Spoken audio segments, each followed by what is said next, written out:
Baghdad के प्राचीन और घनी आबादी वाले बाजार के एक कोने में, जहां धूप मुश्किल से पहुंच पाती थी, हमजा नाम का एक हुनरमंद जुलाहा, कपड़ा बुनने वाला, अपनी छोटी सी दुकान चलाता था। दुकान क्या थी, बस एक पुरानी चटाई और लकड़ी की टूटी सी करघा, लूम, जिस पर वह दिन रात झुका रहता। उसके हाथ ऐसे चलते जैसे हवा में तैर रहे हों, लेकिन उसके चेहरे पर हमेशा संतोष और सुकून रहता था। हमजा का एक अटल उसूल था, वह हमेशा खालिस रेशम और बेहतरीन सूती धागा इस्तेमाल करता। उसकी बुनाई इतनी नफीस होती कि देखने वाला दंग रह जाए, मगर उसकी ईमानदारी ही उसकी गरीबी की वजह बन गई थी। खालिस धागा महंगा मिलता था और वह अपना मुनाफा बहुत कम रखता, इसलिए उसकी जेब अक्सर खाली रहती। उसी बाजार के बीचों बीच सेठ करामत की आलीशान दुकान थी। दुकान क्या थी, मानो कोई महल हो। वहां रंग बिरंगे, चमकदार और भड़कीले कपड़ों के ढेर लगे रहते। सेठ करामत की जुबान मीठी थी, मगर दिल में खोट था। वह सस्ते और घटिया धागे को रंगकर, उस पर केमिकल और मोम की परत चढ़ाकर उसे खालिस रेशम बताकर ऊंचे दामों में बेचता। ग्राहक उसकी बाहरी चमक दमक देखकर धोखा खा जाते और वह दिन दूनी रात चौगुनी तरक्की कर रहा था। एक तपती दोपहर, हमजा अपनी करघे पर बैठा पसीना पोंछ रहा था कि उसकी छोटी बेटी मरियम दौड़ती हुई आई। अब्बा, अम्मी कह रही हैं घर में आटा खत्म हो गया है और दवा भी नहीं है। मरियम की सांस फूल रही थी और चेहरा भूख से मुरझाया हुआ था। हमजा का दिल भर आया। उसने जेब टटोली, सिर्फ कुछ सिक्के निकले। उसने बेटी के सिर पर हाथ फेरा और मुस्कुराकर बोला, बेटी तुम जाओ, अल्लाह कोई ना कोई जरिया बना देगा। आज शाम तक इंशाअल्लाह राशन आ जाएगा। परेशान दिल से हमजा बाजार के बड़े व्यापारी से उधार धागा लेने निकला। रास्ते में सेठ करामत अपनी दुकान के बाहर हुक्का पी रहा था। उसने हमजा को फटे पुराने कपड़ों में देखा और आवाज लगाई, अरे ओ हमजा मियाँ, कहाँ जा रहे हो मुंह लटकाए? लगता है आज फिर चूल्हा ठंडा है। हमजा ने नजरें झुकाकर सलाम किया। बस सेठ साहब, अल्लाह के फजल से गुजारा हो रहा है। सेठ करामत हंस पड़ा। कैसा फजल मियाँ? मुझे देखो, मैं भी इसी बाजार में हूं। मेरे पास गाड़ी है, बंगला है, नौकर चाकर हैं, और तुम उसी टूटी करघे पर अपनी जवानी घंवा दी। अरे भले आदमी, मेरी मानो यह ईमानदारी का ढोंग छोड़ो। धागे में थोड़ा सा नकली रेशा, पॉलिएस्टर मिला दिया करो, ऊपर से चमकदार पॉलिश लगा दो। ग्राहक अंधा होता है, उसे सिर्फ चमक चाहिए, असली नकली नहीं। हमजा ठहर गया। उसकी आंखों में एक अजीब सी चमक थी। उसने नरमी मगर दृढ़ता से कहा, सेठ करामत साहब, ग्राहक अंधा हो सकता है, लेकिन मेरा रब सब देख रहा है। मैं लोगों की आंखों में धुएं झोंक सकता हूं, पर उस जात से कैसे छिपूंगा? हराम की कमाई से महल तो बन सकता है, मगर घर में सुकून नहीं आता। मुझे अपनी सूखी रोटी का निवाला आग के चिकने पकवानों से ज्यादा प्यारा है। यह कहकर हमजा आगे बढ़ गया। सेठ करामत का चेहरा गुस्से से लाल हो गया। उसने मन ही मन ठान लिया कि इस मामूली जुलाहे को नीचा दिखाकर रहेगा। अगले ही दिन पूरे शहर में नगाड़े बजने लगे। शाही ऐलान करने वाले बाजारों में घूमने लगे। सुनो सुनो सुनो, बादशाह सलामत अपनी लाडली शहजादी की शादी के लिए ऐसा शाही जोड़ा तैयार करवाना चाहते हैं जिसकी मिसाल दुनिया में ना हो। जो भी जुलाहा ऐसा कपड़ा तैयार करेगा जो ना धूप में रंग बदले, ना धुलाई से सिकुड़े और ना ही शरीर को चुभे, उसे शाही जुलाहा नियुक्त किया जाएगा और इनाम में सोने के 1000 अशर्फिया दी जाएंगे। ये ऐलान सुनते ही पूरे बाजार में हलचल मच गई।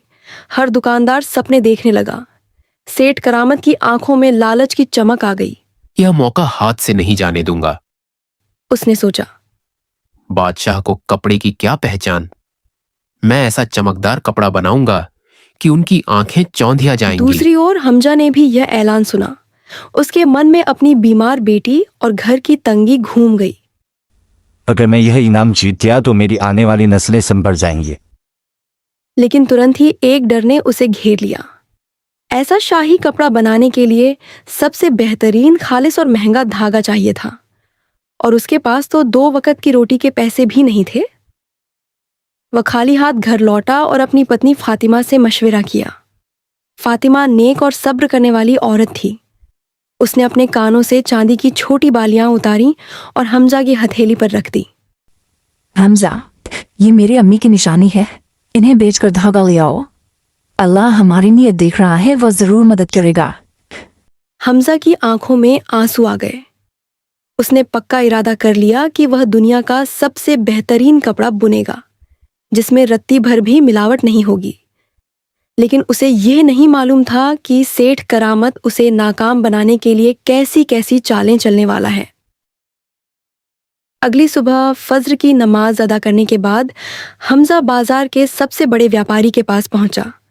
उसने अपनी पत्नी की वह छोटी सी चांदी की बालियां बेच दी और उनके बदले सबसे बेहतरीन, खालिस और मजबूत रेशमी धागा खरीदा।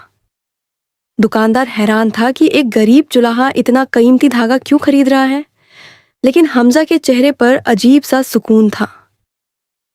वह धागा सीने से लगाकर घर लौटा, अपनी टूटी हुई करघा की मरम्मत की और काम में जुट गया। हमजा का काम करने का तरीका अलग था। हर बार धागा जोड़ने से पहले वह बिस्मिल्लाह पढ़ता। उसकी उंगलियां जख्मी थीं, कमर में दर्द था, लेकिन नीयत साफ थी। जो कपड़ा तैयार हो रहा था वह देखने में बहुत सादा और सफ़ेद था। उसमें कोई बनावटी चमक नहीं थी, लेकिन उसकी बुनावट इतनी नफीस थी कि हवा भी उसमें से गुजरे तो एहसास न हो। वह सिर्फ कपड़ा नहीं था, वह सब्र और शुक्र का एक नमूना बन रहा था। दूसरी तरफ सेठ करामत ने अपने बड़े कारखाने में हंगामी तौर पर काम शुरू करवा दिया। उसने शहर का सबसे सस्ता धागा मंगवाया, जो देखने में तो ठीक लगता था मगर टिकाऊ नहीं था। उसने अपने कारीगरों को हुक्म दिया, कपड़ा जल्दी तैयार करो, बुनावट की चिंता मत करो, बस उस पर वह खास सुनहरी मोम और नकली पॉलिश की इतनी मोटी परत चढ़ा दो कि देखने वाले की आंखें चौंधिया जाए। बादशाह को सिर्फ चमक चाहिए। दिन रात मेहनत चलती रही। हमजा के घर में फाके थे, मगर करघा की टक टक कभी नहीं रुकी। उसकी छोटी बेटी मरियम बुखार में तपती हुई भी अपने अब्बा को पानी पिलाती और पंखा झलती रहती। मुकाबले की रात नजदीक आ रही थी। सेठ करामत को अपने जासूसों से खबर मिली कि हमजा का कपड़ा भले ही सादा है, लेकिन उसकी गुणवत्ता बेमिसाल है। सेठ के दिल में हार का डर बैठ गया। उसने सोचा, अगर बादशाह ने असली गुणवत्ता पहचान ली तो मेरा सारा खेल बिगड़ जाएगा। मुझे कुछ करना होगा। मुकाबले से 2 दिन पहले सेठ करामत रात के अंधेरे में छिपकर हमजा के घर पहुंचा। हमजा दिए की हल्की रोशनी में अब भी काम कर रहा था। दरवाजे पर दस्तक हुई। कौन है? हमजा ने चौंक कर पूछा। मैं हूं सेठ करामत। वह अंदर आया और बोला, हमजा, मैं तुम्हारे भले के लिए आया हूं। तुम जानते हो कि दरबार के लोग रिश्वतखोर हैं। वे तुम्हारे इस सादे कपड़े को कभी पसंद नहीं करेंगे। ऐसा करो, यह कपड़ा मुझे बेच दो। बदले में मैं तुम्हें 50 सोने की अशर्फियां दूंगा। अपनी बेटी का इलाज कराओ, आराम की जिंदगी जियो। एक पल के लिए हमजा की नजर अशर्फियों की चमक पर ठहर गई। फिर उसने अपनी बीमार बेटी को देखा, लेकिन तुरंत उसका जमीर जाग उठा। उसने कपड़े पर हाथ फेरते हुए कहा, सेठ साहब, आपकी पेशकश बड़ी है, मगर यह कपड़ा मेरी अमानत है। मैंने अल्लाह से वादा किया है कि इस काम में खयानत नहीं करूंगा। अगर मैंने इसे बेच लिया तो मैं बादशाह और अपने रब दोनों का गुनहगार बन जाऊंगा। रोजी देने वाला अल्लाह है, मुझे आपकी अशर्फियां नहीं चाहिए। सेठ करामत का चेहरा गुस्से से तमतमा तुम उठा। बहुत पछताओगे हमजा। याद रखना, दुनिया में ताकतवर का सिक्का चलता है। वह गुस्से में पैर पटकता हुआ चला गया। जाते जाते उसने अपने वफादार नौकर को इशारा किया, आज रात इसकी करघा को आग लगा देना। रात गहरी हो चुकी थी। हमजा तहज्जुद की नमाज पढ़कर करघे के पास ही सो गया था। अचानक उसे जलने की गंध आई। वह घबराकर उठा। देखा, करघे के एक कोने में रखी पुरानी रुई सुलग रही थी। आग धीरे धीरे कपड़े की तरफ बढ़ रही थी। या अल्लाह, मदद! वह चिल्लाया। उसने अपनी जान की परवाह किए बिना जलती रुई को हाथों से उठाकर बाहर फेंका और पानी का घड़ा उंडेल दिया। उसके हाथ बुरी तरह जल गए, मगर वह कपड़ा, उसकी मेहनत और ईमान की निशानी अल्लाह के करम से बच गया। हमजा समझ गया कि आग खुद नहीं लगी थी। उसने पूरी रात जागकर कपड़े की हिफाजत की और सुबह तक उसे पूरा कर लिया। सुबह सूरज निकला। शहर के लोग शाही दरबार की तरफ उमड़ पड़े। सेठ करामत सजी हुई बग्घी में बैठकर अपने चमकदार कपड़े के साथ दरबार पहुंचा। उसके चेहरे पर घमंड साफ झलक रहा था। हमजा जले हुए हाथों के साथ अपना सादा सफेद कपड़ा साफ कपड़े में लपेटकर पैदल दरबार की ओर चल पड़ा। रास्ते में लोग उसका मजाक उड़ा रहे थे। देखो, ये फकीर बादशाह के लिए कफन लेकर जा रहा है। लेकिन हमजा के दिल में एक ही यकीन था, इज्जत और जिल्लत अल्लाह के हाथ में है। दोनों शाही महल के विशाल दरवाजे पर पहुंचे। सिपाहियों ने रास्ता रोका। अब असली इम्तिहान की घड़ी शुरू होने वाली थी। क्या बाहरी चमक जीत जाएगी या सच्ची लगन? शाही दरबार अपनी पूरी शान और रौनक के साथ सजा हुआ था। बादशाह सलामत अपने तख्त पर विराजमान थे और वजीर व उमरा अपनी अपनी जगह बैठे थे। पूरे शहर की निगाहें इस फैसले पर टिकी थीं कि आखिर शाही जुलाहा कौन बनेगा। सबसे पहले सेठ करामत को बुलाया गया। वह अकड़ते हुए आगे बढ़ा और रेशमी गिलाफ हटाकर अपना कपड़ा पेश किया। जैसे ही कपड़ा खोला गया, दरबार में वाह वाह की आवाजें गूंज उठीं। कपड़ा सोने की तारों की तरह चमक रहा था और उस पर की गई पॉलिश आंखों को चकाचौंध कर रही थी। बादशाह ने कपड़े को हाथ लगाया तो वह बहुत नरम महसूस हुआ, क्योंकि उस पर मोम की मोटी परत छड़ी थी। बादशाह मुस्कुराए। वाकई यह कपड़ा तो चांदी जैसा चमक रहा है। सेठ करामत, तुमने कमाल कर दिया। सेठ करामत ने गर्व से दरबारियों की ओर देखा और मन ही मन सोचा, जीत गया। बादशाह इस चमक के धोखे में आ चुके हैं। फिर हमजा का नाम पुकारा गया। हमजा धीमे कदमों से आगे बढ़ा। उसके कपड़े जगह जगह से झुलसे हुए थे और हाथों पर ताज़ा जले के निशान थे। दरबारी उसे देखकर नाक भौं सिकोड़ने लगे। हमजा ने कांपते हाथों से अपना सादा सफ़ेद सूती कपड़ा खोला। उसमें कोई भड़कीली चमक नहीं थी, बस एक पवित्र सी सफ़ेदी थी। एक वजीर ने ताना मारा, अरे ये क्या कफन ले आए हो? बादशाह को शादी का जोड़ा चाहिए, फकीरों का लिबास नहीं। पूरा दरबार ठहाकों से गूंज उठा। बादशाह के चेहरे पर भी नाराजगी झलकने लगी। वे लगभग फैसला सुनाने ही वाले थे कि तभी हमजा ने हिम्मत करके आवाज उठाई, बादशाह सलामत, गुस्ताखी माफ हो। आंखें अक्सर बाहरी चमक से धोखा खा जाती है। सोने और पीतल का फर्क आंख ही बताती है। मेरी गुजारिश है कि इन दोनों कपड़ों की परीक्षा ली जाए। बादशाह ने उत्सुकता से पूछा। जैसी परीक्षा? हमजा बोला, इन दोनों कपड़ों को उबलते पानी में डाला जाए और फिर कड़ी धूप में सुखाया जाए।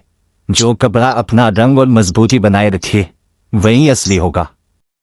सेठ करामत के माथे पर पसीना आ गया। नहीं, यह मेरे शाही कपड़े की बेइज्जती है। लेकिन बादशाह को हमजा की बात में सच्चाई लगी। उन्होंने आदेश दिया, परीक्षा तुरंत शुरू की जाए। दरबार के बीच आग जलाई गई और पानी से भरा बड़ा बर्तन रखा गया। पानी उबलने लगा। सबसे पहले सेठ करामत का कपड़ा उसमें डाला गया।